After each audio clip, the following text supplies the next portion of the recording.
ada di rumah, apa kabar semuanya? Pasti dalam keadaan sehat ya anak-anak. Miss juga mengharapkan semua anak-anak yang ada di rumah dalam keadaan sehat. Semangat, tidak boleh menyerah. Tetap berdoa semua agar masa pandemi 19 ini cepat berlalu dan kita bisa bertatap wajah kembali ya anak-anak ya. Anak-anak, sebelum kita memasuki pelajaran pendidikan agama Kristen dan budi pekerti, terlebih dahulu kita berdoa. Ayo anak-anak, kita berdoa. Satukan kedua tangannya dengan sikap yang benar-benar berdoa. Tuhan Yesus, kami mengucap syukur dan berterima kasih. Pada hari ini kami boleh belajar kembali Tuhan.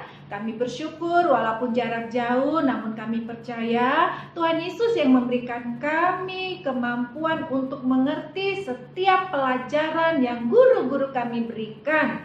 Terima kasih Tuhan Yesus, berilah kami kecerdasan, berilah kami hikmat daripada Tuhan Yesus. Di dalam nama Tuhan Yesus, haleluya, amin. Amin anak-anak, pelajaran kita hari ini semua buka halaman 58 bab 7. Yesus penyembuhku. Ya anak-anak ya. Apa itu Yesus penyembuhku? Miss akan jelaskan uraian materi hari ini. Miss mau tanya, anak-anak sudah pernah sakit belum? Oh sudah. Ada yang tidak pernah sakit? Dari kecil sampai duduk di kelas 4 SD. Ada yang belum pernah sakit?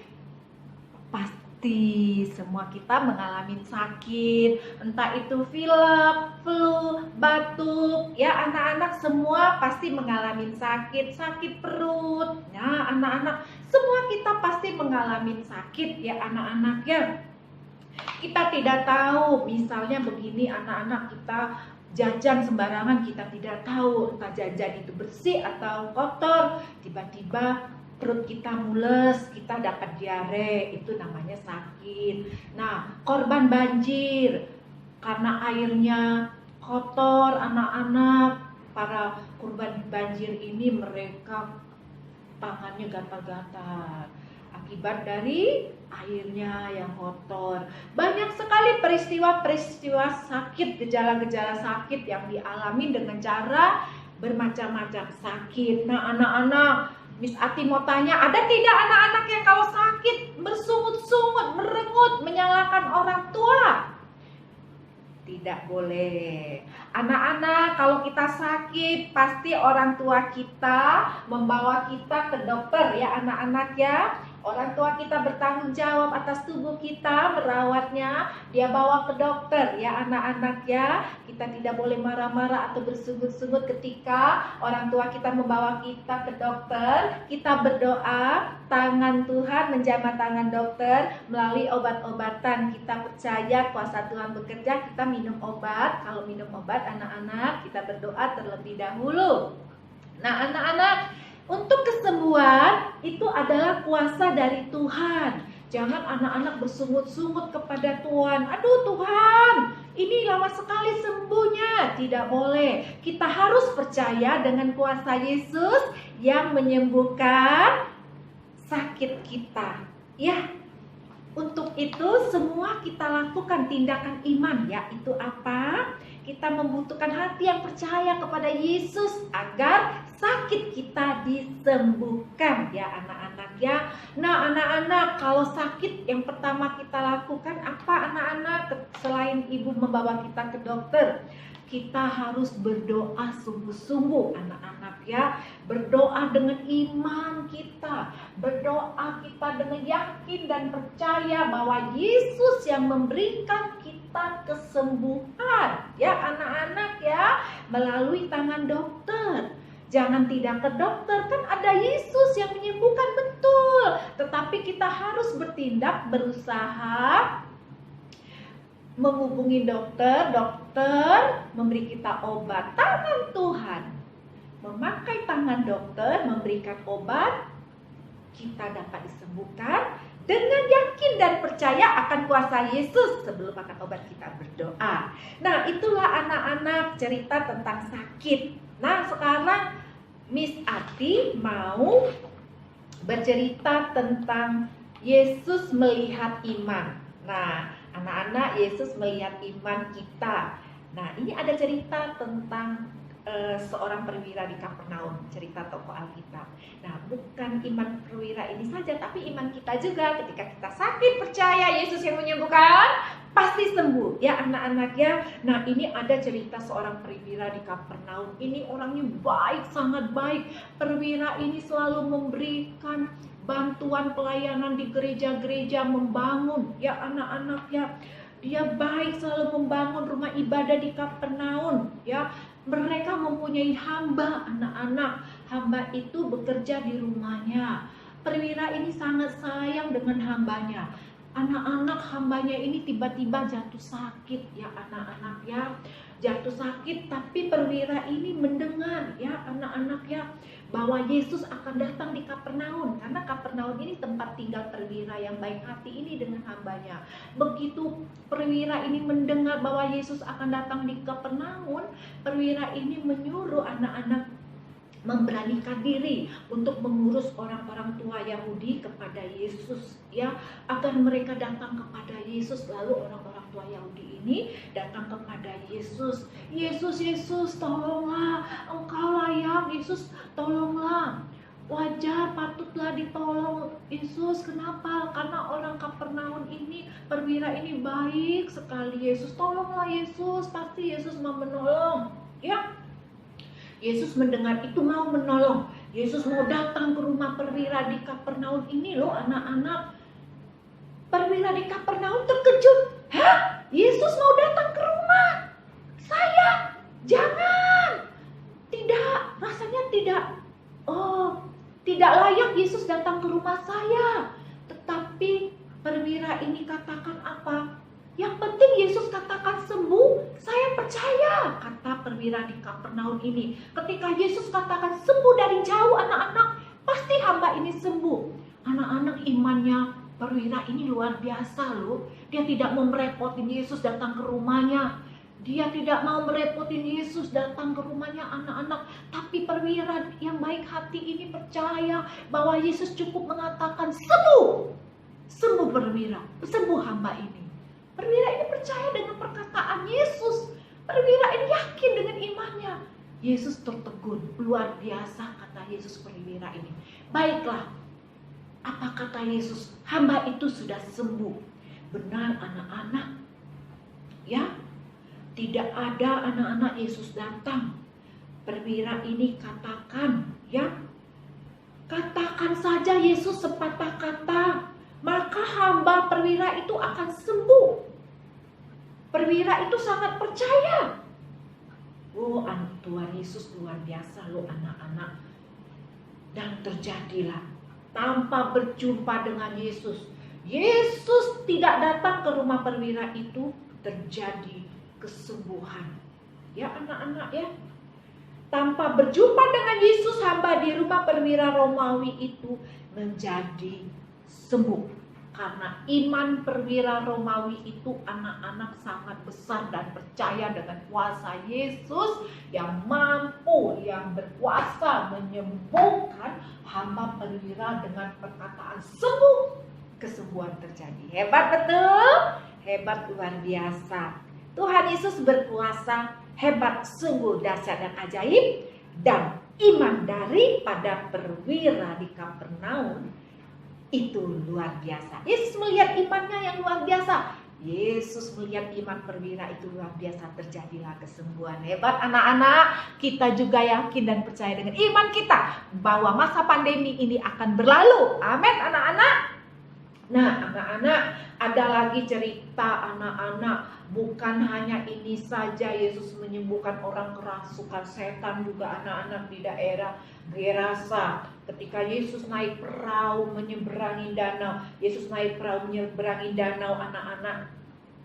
Di sana menunggu kepala rumah ibadah memohon kepada Yesus juga untuk menyembuhkan anaknya. Anak-anak, tetapi ketika Yesus hendak pergi ke rumah kepala ibadah ini, apa yang terjadi? Seorang perempuan, anak-anak, peristiwa ini sangat mengejutkan. Luar biasa, seorang perempuan yang mengalami pendarahan selama 12 tahun, sakitnya tidak tersembuhkan. Anak-anak, perempuan ini berusaha mengejar Yesus, mendekati Yesus. Ya anak-anak ya, dia datang berani, padahal Yesus dikerumunin ramai banyak orang. Tetapi perempuan ini menghampiri Yesus. Anak-anak, dia tidak berkata-kata. Perempuan ini yakin dengan imannya, asal ku jamah saja jubah Yesus pasti aku sembuh, kata perempuan yang mengalami pendarahan ini. Anak-anak, Yesus tidak mendoakannya loh anak-anak. Yesus tidak bertatap wajah loh anak-anak dengan perempuan yang pendarahan sakit 12 tahun ini.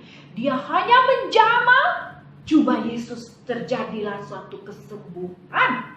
Ya, hei, perempuan ini tanpa tahu, tanpa menyadari, dikiranya Yesus tidak tahu. Ternyata luar biasa loh anak-anak. Yesus tahu bahwa ada orang menjamah jubahnya. Ya anak-anak ya, ketika Yesus mencari tahu siapa ini, pertanyaan ini yang dikatakan dari mulut Yesus, siapa yang menjubah bajuku?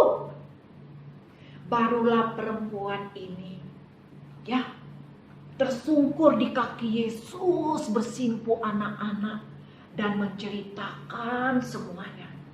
Ia bilang, Yesus, akulah yang menjamah jubahmu, karena aku percaya ketika aku menjamah jubahmu, aku akan mendapat kesembuhan. Perempuan ini percaya dengan imannya loh anak-anak. Hai anakku, kata Yesus, imanmu telah menyelamatkan engkau. Pulanglah, kesembuhan sudah engkau terima. Dahsyat dan ajaib, perempuan yang pendarahan 12 tahun ini sembuh dari sakitnya. Yesus katakan, pergilah dan selamat, sembuhlah dari penyakitmu. Ya, Yesus berkata kepada perempuan itu karena imannya perempuan itu sembuh. Yesus senang sekali anak-anak kalau kita bertindak dengan iman, kita percaya bahwa Yesus sanggup menyembuhkan kita, pasti ada kesembuhan terjadi. Ada lagi cerita anak-anak di Getsemani. Orang di sana berlari-lari. Mengapa orang berlari-lari? Mengusung ada orang yang sakit, membawa kepada Yesus, kan karena Yesus selalu memberikan suatu kesembuhan. Ya, semua pada lari mengejar orang, mengejar Yesus, mengejar Yesus. Jadi kemanapun Yesus pergi, ke seluruh wilayah Nazaret, semua orang memohon meminta kesembuhan. Ya anak-anak ya, semua orang meminta kesembuhan. Ya, mereka percaya. Meskipun Yesus tidak melakukan apa-apa, asal menjamah jubah, sembuh seperti perempuan pendarahan itu.